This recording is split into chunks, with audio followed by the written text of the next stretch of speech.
지난주까지 에베소서 강해를 마치고 다시 창세기의 말씀을 보려고 합니다. 작년에 1장부터 오늘 본문의 앞부분까지를 작년에 봤죠. 그래서 오늘 창세기 강해는 9번째 시간이 됩니다. 작년에 제가 창세기의 말씀을 시작하면서 드렸던 말씀이 있어요. 그때 한국에서 살인 불개미가 발견되었다. 기억나시죠? 아마존 밀림에서나 사는 살인 불개미가 발견되었다고 비상이 걸렸어요. 소독을 하고 다 찾아서 죽여야 된다. 그때 그 불개미를 박멸하기 위해서 여왕개미를 찾아야 된다는 이야기를 들었어요. 여왕개미를 잡아야 번식을 막을 수 있다. 그래서 막 찾았습니다. 왜냐하면 여왕개미가 근본 원인이기 때문에 그렇습니다. 근데 지난주에 다시 또 이 뉴스가 나는 거예요. 다시 부산에서 이 살인 불개미가 3,000마리 정도 발견됐다. 비상이 또 걸렸어요. 근데 이번에는 공주개미를 발견했다는 거예요. 공주개미. 공주개미는 아직 여왕이 되질 못해서 알은 까지 못했지만 대기 상태로 있는 걸 많이 발견해가지고 잡았다. 그런 이야기를 들었습니다. 왜 그걸 잡아야 되느냐? 근본 원인을 제거할 수 있기 때문에 그렇습니다. 여러분, 창세기의 원역사는 특별히 창세기 1장부터 11장까지는 원역사라고 해요. 그때가 언제인지 잘 몰라요. 아담과 하와가 언제적 사람인지 우리가 잘 알지 못합니다. 그런데 왜 이 원역사를 우리가 다시 보아야 될까요? 왜냐하면 이 메시지 속에 오늘날 우리가 겪고 있는 저와 여러분들이 부부지간에 가정에서 세상에서 겪고 있는 모든 문제의 근본 원인을 담고 있기 때문에 계속해서 읽고 배워야 되는 것입니다. 여러분, 창세기는 우리 삶의 근본을 보여주고 다시 회복되어야 될 것들, 다시 돌아가야 될 방향을 알려주고 있는 것입니다. 자, 창세기 1장에서 3장까지는 하나님이 말씀으로 천지를 창조하시고 인간을 만든 사실이 기록되어 있습니다. 그런데 아담과 하와가 선악과를 따먹는 원죄로 인해서 인간은 필연적으로 죄를 가지고 살아야 되는, 죄의 지배 아래에 있는 그러한 상태가 되었습니다. 그 죄가 아담의 아들 가인과 아벨로 전해지고 또 확장되어지는 것들을 보게 되지요. 어떻게 나타났지요? 형 가인이 동생 아벨을 죽이는 것입니다. 형제 간의 살인이 벌어진 끔찍한 최초의 살인죄가 오늘 본문에서 기록되어 있습니다. 원인은 제사에 있었습니다. 우리식으로 말하면 예배죠. 제사에 있었어요. 둘 다 하나님께 제사를 드렸는데 하나님이 가인과 그의 제사는 받지 아니하시고 아벨과 그의 제물, 그의 제사만 받으셨습니다. 왜 그랬을까요? 이미 앞부분에서도 말씀을 드렸습니다만은 제물에 문제가 있는 것이 아니라 제물을 드리는 사람의 마음, 그 태도에 문제가 있었습니다. 하나님을 대하는 가인의 마음과 그 태도에 심각한 문제가 있었던 것이죠.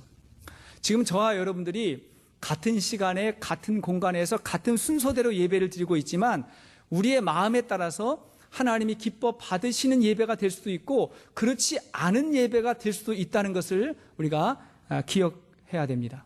뭘 보고 알 수 있을까요? 창세기 4장 5절과 6절 말씀을 보겠습니다. 5절 6절 시작. 가인과 그의 제물은 받지 아니하신지라 가인이 몹시 분하여 안색이 변하니 여호와께서 가인에게 이르시되 내가 분하여 함은 어찌 됨이며 안색이 변함은 어찌 됨이냐. 하나님께서 이 가인의 제사에 문제가 있다고 약간 거절하시자 그러면 이 가인이 어떻게 해야 되죠, 여러분?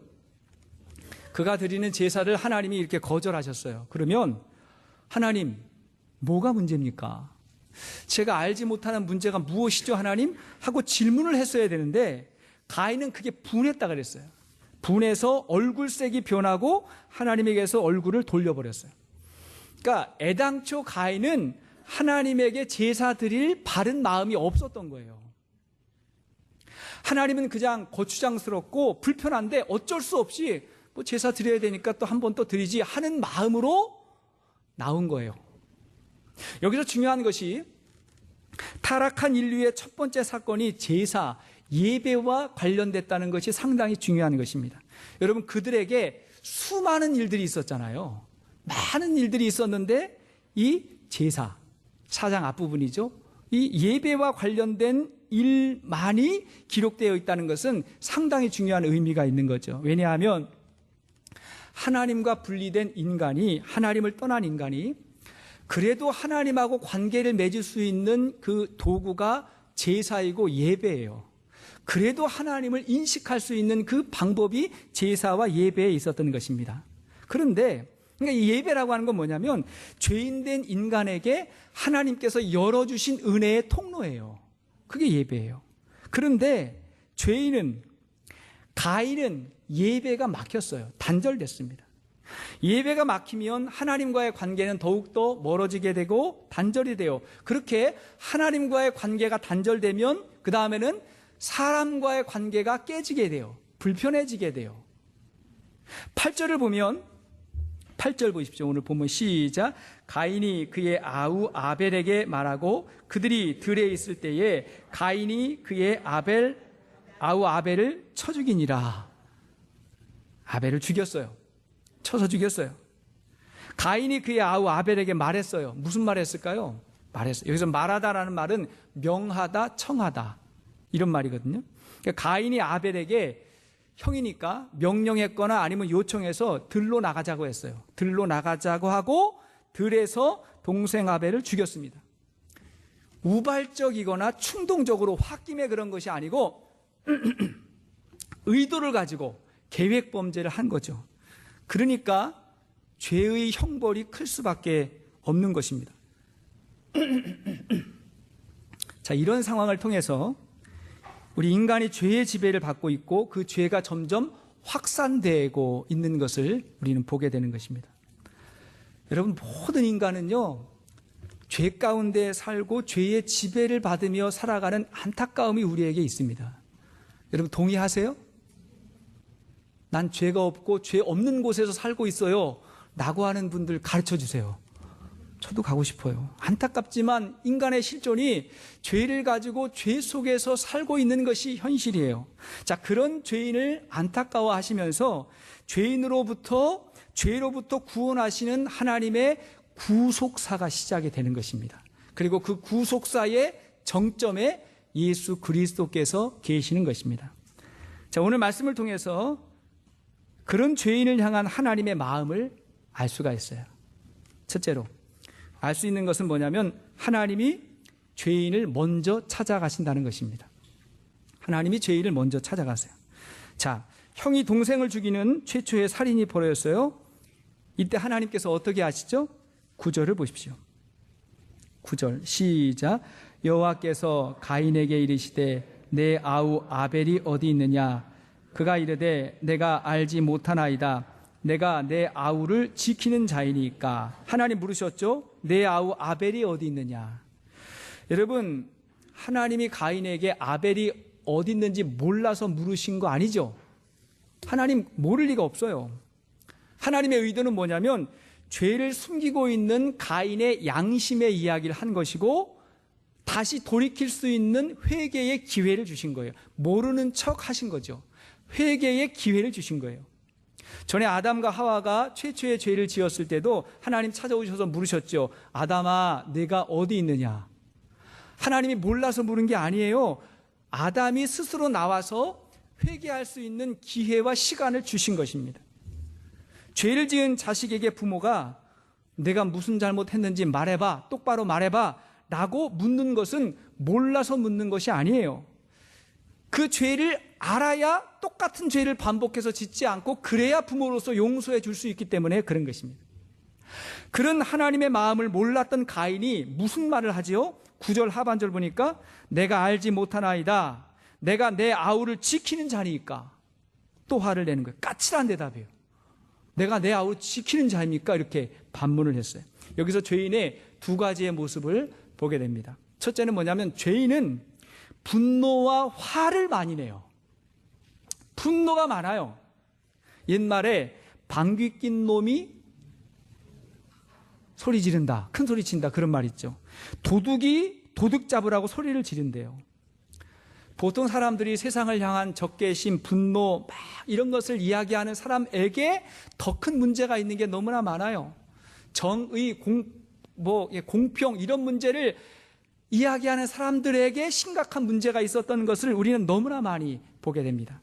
그들 마음의 거절감과 상처와 아픔이 스스로에게 많았던 것이죠. 죄인의 두 번째 모습은 다른 사람에게 관심이 없다는 거예요. 관심이 없어요. 형에게 동생을 찾으면 내 동생이 어떻게 됐어요 하고 걱정을 해야 되죠. 그게 보통 아니에요?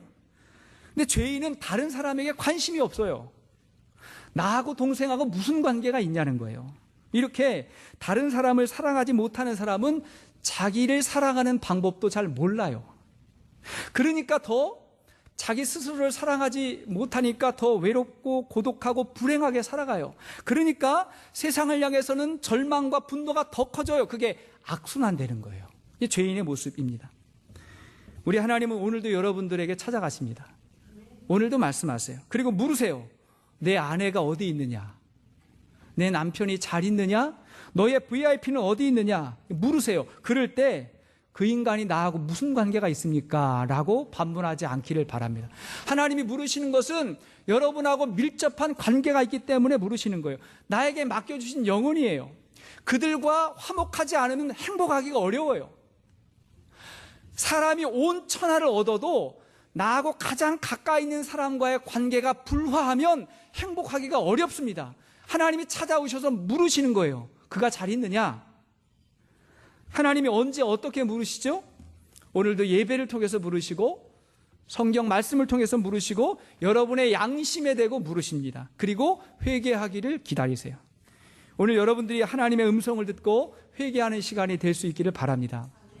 자, 두 번째, 그럼에도 불구하고 하나님께서 기회를 주심에도 불구하고 돌이키지 않을 때 하나님은 우리의 죄에 반드시 형벌을 내리십니다. 우리의 죄에는 반드시 형벌이 따르는데 이 형벌이라고 하는 것은 하나님의 또 다른 사랑의 형태입니다. 10절을 보시겠어요? 10절 시작. 이르시되 내가 무엇을 하였느냐? 내 아우의 핏소리가 땅에서부터 내게 호소하느니라. 이거 보니까 내가 뭘 하였느냐? 내 아우의 핏소리가 땅에서부터 내게 호소한다. 그 소리를 내가 듣고 있다는 거죠. 아벨은 첫 번째 순교자라고 할 수 있습니다. 신약 성경을 보면 아벨이 의인이라고 했어요. 아벨이 의인이었다. 제사 잘 드렸으니까 의인이었습니다. 너무 안타깝지만 의인이 악인에 의해서 고통받고 핍박받는 일들이 벌어집니다. 예수님도 그러셨어요. 예수님도 핍박받으셨잖아요. 이것이 죄로 오염된 세상에서 벌어지는 안타까운 일이지 이게 결과예요. 어쩔 수가 없어요. 왜 세상에 고통이 있고 의인이 어려움을 당하고 악인이 활개를 칩니까? 질문하죠. 그 죄 속에 살기 때문에 그런 거죠. 그러나 여러분, 하나님은 의인의 고통을 알고 계시며 회개하지 않는 죄인은 반드시 대가를 치르십니다.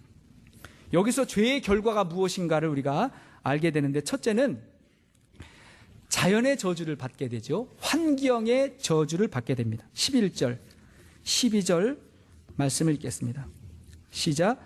땅이 그 입을 벌려 내 손에서부터 내 아우의 피를 받았은즉 내가 땅에서 저주를 받으리니 내가 밭을 갈아도 땅이 다시는 그 효력을 내게 주지 아니할 것이요. 자, 여기까지 보시겠습니다.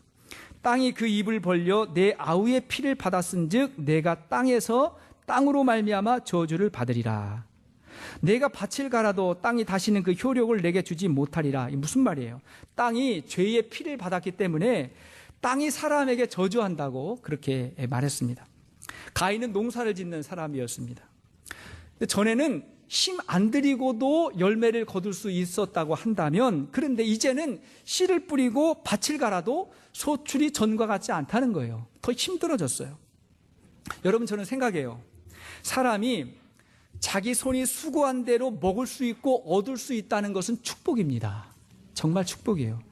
심지 않고 거두려고 하는 마음은 하나님 뜻이 아닙니다. 심은 대로 거두는 것이 하나님의 축복입니다. 그렇게만 돼도 좋은 거예요. 시편 128편 1절 이하의 말씀 보니까 시작. 여호와를 경외하며 그의 길을 걷는 자마다 복이 있도다. 내가 내 손이 수고한 대로 먹을 것이라. 내가 복되고 형통하리로다. 하나님 앞에 나와서 예배하고 하나님 말씀 듣는 것은 더 성실하고 신실하게 책임 있게 살라고 배우는 거예요. 그러나 열심히 노력하고 최선을 다함에도 불구하고 사람이 자기 뜻대로 되지 않는 일들도 참 많아요. 그것도 죄의 결과이죠. 북한에 다녀오신 분들이 하는 이야기를 들었습니다. 남한하고 똑같은 땅이잖아요. 그럼 얼마나 거리가 됩니까? 똑같은 땅인데 북한은 땅도 저주를 받은 것 같다. 그런 이야기 하시는 걸 들었어요. 왜냐하니까 너무 황량해요. 너무 황폐하고 늘 흉년이에요. 남쪽에 있는 사람들은 별로 이렇게 수고 안 하는 것 같은데 막 풍년이 되고, 저쪽은 막 그렇게 땅만 파고 있는데도 흉년이 오고 막 그래요. 영적으로 보면 그 땅이 의인의 피를 받아서 그런 것이 아닌가 하는 얘기를 들었는데 이제 모르겠어요. 땅도 저주를 받는다는 거예요. 인간의 죄는 피조 세계를 파괴하게 되고 피조물은 인간에게 재앙으로 보답합니다. 최근 들어서 자연재해가 심하고 기후변화로 인한 기상이변의 여러 가지의 책임이 누구에게 있습니까? 인간의 욕심과 타락의 결과지요. 두 번째 특징이 있어요. 죄의 결과 두 번째는 뭐냐면 두려움으로 살게 됩니다. 두려워하는 것, 두려움을 느끼는 것, 죄의 결과입니다. 12절 하반절 말씀 보면 너는 땅에서 피하며 유리하는 자가 되리라. 가인이 이곳저곳을 방황하는 사람이 되었다는 것입니다. 방황해요. 13절을 볼까요? 13절 시작. 가인이 여호와께 아뢰되 내 죄벌이 지기가 너무 무거우니이다. 그래도 회개하지 않아요. 지금 잘못했습니다, 회개합니다라고 돌이키면 또 다른 상황이 벌어질 수 있는데 회개하지 않아요. 여러분, 가정에서도 보면요, 내가 좀 미안하다고, 내가 좀 잘못한 것 같다고 이렇게 말 한마디 하면 되는 건데 그걸 안 해서 더 어려움과 더 큰 두려움으로 가는 경우가 많죠. 고집 부리다가 속으로는 두려워요. 이러다가 뭔가 잘못되는 거 아니야? 회개가 안 되는 거예요. 회개가. 제가 한국교회의 큰 어른이셨던 홍정길 목사님에게 배운 게 하나 있어요. 지금도 기억하고 있는데 그분이 새로운 교회에 부임하셔서 가셨는데 아마 제 나이쯤 됐을 것 같아요. 젊으셨을 때. 가서 열심히 목회를 하는데 일꾼들이 젊으니까 젊은 성도들, 청년들하고 열심히 이제 모임도 하고 성경 공부도 하고 사역을 했어요. 그러자 그 교회의 권사님들이 약간 삐지셨어요. 권사님들이 삐지면 무섭거든요. 젊은 목사가 와가지고 우리들은 별로 신경을 안 쓰는 것 같아. 뭐 그런 이야기들과 뉘앙스가 막 풍기니까 부목사님들이 이야기한 거예요. 목사님, 권사회를 돌봐야 됩니다. 권사회 가까이 해야 됩니다. 막 이런 이야기를 준 거죠. 그래서 목사님도 깨닫고 권사님들 기도 모임을 했어요. 권사님들 모여주세요 하고 딱 모였어요. 모였더니 이제 권사님들이 약간 이제 째려보면서 이렇게 무슨 말 하는가 보자 하고 약간 이렇게 봤는데 홍 목사님이 하셨던 첫 번째 이야기가 뭐냐면 누님들 제가 잘못했습니다. 그런 거예요. 누님들 잘못했습니다 하니까 그 한마디에 누님 맞죠 뭐. 그죠? 누님들 그 한마디에 다 녹아내려가지고 권사님들의 열렬한 지지를 받고 목회 잘했다 뭐 그런 이야기. 누님들 저 잘 봐주세요. 좀 잘못했으면 잘못했다고 말하면 되는 거죠. 왜 그 얘기를 못하냐고요. 왜? 14절 말씀 보면 14절 시작. 주께서 오늘 이 지면에서 나를 쫓아내시온즉 내가 주의 낯을 배웁지 못하리니 내가 땅에서 피하며 유리하는 자가 될지라. 물은 나를 만나는 자마다 나를 죽이겠나이다. 내가 주의 낯을 배웁지 못하리니. 아니, 하나님에게로 가면 되는데 계속 거부하고 있으면서 주의 낯을 배웁지 못하겠다. 이건 뭐냐면 난 떠나겠다는 거예요. 그러니 나를 만나는 자마다 나를 죽이겠나이다. 회개하지 아니하고 하나님을 떠난 결과가 자유가 아니라 두려움이에요. 공포였어요. 혹시 여기서 아담과 하와가 가인과 아벨만 낳았는데 여기서 다른 사람이 누구냐라고 생각하는 사람이 있을지 모르지만 가인과 아벨만 낳은 게 아니라 가인과 아벨의 이야기만 성경에서 기록하고 있는 거예요. 성경의 관점은 죄와 은혜라고 하고 있는 그 틀 안에서 기록되기 때문에 이미 다른 자손들이 많았습니다. 근데 그 사건을 집중하고 있는 거예요. 여러분, 인간은 하나님과 함께 할 때 안정감이 있습니다. 그게 본능이에요. 하나님과 함께 할 때 그 안에서 안정과 평안이 있는 것입니다. 마치 어린아이들이 엄마 아빠하고만 있으면 평안하죠. 그게 본능이에요. 떨어지면 위협을 느껴요. 마찬가지로 인간이 하나님과 분리되면, 하나님을 떠나면 자유함이 아니라 공포와 허무와 불안이 찾아오게 돼요. 불편한 거예요. 두려운 거예요. 그것을 극복하기 위해서 인간이 끊임없이 자기 힘으로 노력하는데, 노력하는 게 뭐냐면 자기만의 성을 쌓는 거예요. 담을 쌓고 자기의 힘을 쌓고 권력을 쌓고, 사람들의 관심에서 멀어지면 두렵고 누가 나를 잊을 것 같고, 끊임없이 자기의 노력으로 무언가를 만들고 살아가는데, 그러면 그럴수록 더 허무하고 두려운 것이, 그것이 오늘날 인간의 모습입니다. 독일의 베를린 예술대학의 교수인 한병철 교수가 현대사회를 진단하는 몇 권의 책을 썼어요. 한국인이 독일에 살면서 독일어로 쓴 책인데 한국어로 번역이 됐어요. 읽어봤더니 한국 사람들에게 너무나 잘 맞는 이야기인 것 같아요. 그분이 첫 번째, 현대사회를 피로사회라고 진단했어요. 피로사회다. 현대인들이 너무 피곤해요. 여러분, 피곤하시죠? 피곤하시죠? 일부 예배 오신 분들에게 물으니까 다 피곤해요. 너무나 피곤해요. 왜냐하니까 일이 점점 많아지고 그 속에서 경쟁해야 되고 사람들에게 잘 보여야 되잖아요. 왜 그래야 되죠? 그렇게 하지 않으면 안 될 것 같은 두려움이 우리에게 있고, 그렇게 하지 않으면 안 되는 세상이 됐어요. 모두가 다 그렇게 살아야 되고 그렇게 요구해요. 그 속에서 우리가 쳇바퀴 돌듯이 살아가고 있는 거예요. 다 나를 보호하기 위해서, 내가 안정감을 느끼기 위해서 노력한 건데, 근데 결과적으로는 잠시 쉬는 것도 두려워요. 다 중독이에요. 일중독. 쉬는 것도 두려워요. 과거보다 너무 풍요롭고 너무 편리한 시대가 되었는데 실상은 너무 피로한 시대가 됐어요. 다 피곤해요.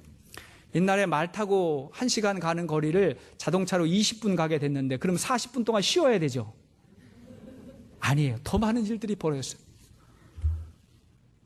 너무나 편리한 세상이 됐는데 너무나 힘든 피로사회가 됐다고 진단을 합니다. 두 번째, 그는 현대사회를 전시사회라고 했어요. 전시사회. 나의 것을 다른 사람들에게 보여줌으로 만족과 관심을 끄는 시대가 되었다. 왜 보여주죠? 사람들에게 관심 받는 것을 좋아하고 관심에서 멀어지는 걸 두려워하는 거예요. 여기서 외모 지상주의가 나왔어요. 외모를 너무너무 중요하게 생각하고 얼짱, 몸짱 신드롬이 생기고, 너무 비싼 명품과 너무 비싼 것들을 지나치게 과시하려는 게 있어요. 그렇게 하지 못하는 걸 두려워해요. 못할까 봐 두려워해요. 셋째, 그는 현대사회를 투명사회라고 진단했습니다. 투명사회. 투명사회는요, 비밀이 없어야 되고 모든 것이 다 드러나는 유리사회와 같다. 점점 그리로 가고 있다. 투명성에 좋은 점이 있어요. 정직한 거, 신뢰받는 거, 투명해야 되잖아요. 교회도 투명해야 되잖아요. 그러니까 투명성은 정직과 신뢰의 측면에서는 긍정적인 게 되게 많은데, 그런데 개인의 삶을 다 공개해야 돼요. 아니, 공개하는 걸 너무너무 좋아해요. 요즘에 다 공개하잖아요. 페이스북 같은 거 하면서 어디서 뭘 먹었는지, 먹으면 그냥 혼자 먹으면 됐지, 그거 다 찍어가지고 뭐 먹었다 그러고, 어디 여행을 했다 그러고, 누굴 만났다 그러고, 내가 어디 갔다 온 거 좋았다 나빴다, 좋아요 눌러주세요, 뭐 이런 거 하고 다 그런다는 거예요. 이게 자연스러운 거예요. 자연스러워. 그렇게 되는데, 이런 것들이 모두를 다 획일화시키고, 그렇지 않을 때 집단으로 공격받는 시대가 된다는 거예요. 투명이 폭력이 되는 시대가 이제 돼버립니다. 점점 그렇게 되는 거예요. 다양한 사고가 같이 공존할 수 있어야 되는데, 그러나 집단이 생각하고 벗어나면 공격받아요. 앞으로 점점 우리 기독교가 중요하게 여기는 가치를 이야기하면 집단으로 공격받는 일들이 벌어지게 되죠. 지금도 그런 일이 있죠. 제가 설교하는 거요, 인터넷에 올라가서 모두가 다 들어요. 모두가 다. 그러면 그럴 일이 있을까 없을까 모르겠는데, 제가 아주 유명한 사람이 되면 제가 설교한 거 다 누군가가 이렇게 분석을 해요. 분석을 해가지고 거기서 한 얘기 딱 꺼내가지고 공격하는 그런 아주 무시무시한 시대가 되고, 여러분들 맘만 먹으면 어디에서 생활하는지 어디를 다니고 있는지 다 나와요. 여러분 휴대폰만 추적해보면 다 가는 시대가 됐는데, 이게 편리한 것 같기도 하지만 너무나 심각한 시대가 앞으로 되어가고 있는 것입니다. 이런 현상들이 나타나는 이유가 무엇일까요? 사람들이 뭔가를 두려워하고 있는 거예요. 너무 두려워요. 내면이 너무 공허해요. 너무 허무해요. 마음의 안정과 평안을 찾고 싶어서 뭔가 노력을 하고 있지만 그러면 그럴수록 너무 허무한 그런 공허함을 맛보는 시대가 되었습니다. 자, 이런 문제를 어떻게 해결해야 되죠? 세상을 떠날 수는 없어요. 안 가질 수는 없어요. 그러나 가장 중요한 건 뭐냐면 다시금 주님께로 돌아가는 것입니다. 예수님 만나는 거예요. 주님 안에 거하는 거예요. 마태복음 11장 28절 이하의 말씀 보면 시작. 수고하고 무거운 짐진 자들아 다 내게로 오라. 내가 너희를 쉬게 하리라. 나는 마음이 온유하고 겸손하니 나의 멍에를 메고 내게 배우라. 그리하면 너희 마음이 쉼을 얻으리니. 일단은 주님 안에 거하는 그 쉼과 회복을 경험해야 돼요. 그러면 세상을 살아도 바르게 살고 온전하게 살아요. 잠언 31장 30절 말씀 보아도 시작. 고운 것도 거짓되고 아름다운 것도 헛되나 오직 여호와를 경외하는 여자는 칭찬을 받을 것이라. 여기 성경은 여자라고 했지만 그냥 여자 빼세요. 오직 여호와를 경외하는 자는 칭찬을 받을 것이라. 고운 것도 거짓되고 아름다운 것도 헛되나, 헛되다는 말은 뭐냐면 영원하지 않다는 거예요. 여러분, 우리가 세상에서 가지고 누렸던 거 영원하지 않습니다. 여호와를 경외하는 것이 아름답다. 그것이 진리고 그것이 바른 길이라고 성경은 말합니다. 그 안에 자유함이 있다는 것이죠. 세 번째, 자, 그럼에도 불구하고 하나님은 죄인을 보호하십니다.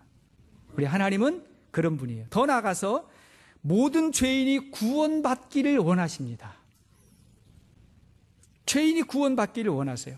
여러분, 가인이 두려웠습니다. 사람들이 자신을 죽일 것 같아가지고 두려웠어요. 이때 하나님께서 말씀하십니다. 15절 말씀 시작.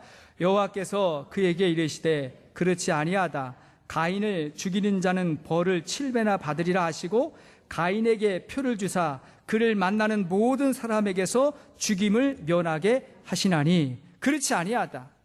하나님께서 가인을 보호해 주신다고 말씀하셨고 가인을 죽이는 자는 벌을 7배나 받게 될 거다. 7이라는 숫자가 당시에 완전수거든요. 이 말은 뭐냐면 반드시 그렇게 할 거다. 반드시 그렇게 할 거다. 하나님께서 가인에게 표를 주신다고 했어요. 이 표가 눈에 보이는 상징적인 표인지 아니면 내적인 상징인지 우리는 알 수 없지만 여기서 분명히 알 수 있는 것은 사람이 사람에게 복수하는 것은 합당하지 않다는 것입니다. 하나님 뜻이에요. 무엇보다도 생명으로 복수하는 것은 하나님께서 허락하지 않습니다. 인간의 심판은 하나님께서 하시는 것입니다. 로마서 12장 19절 말씀 보니까 시작.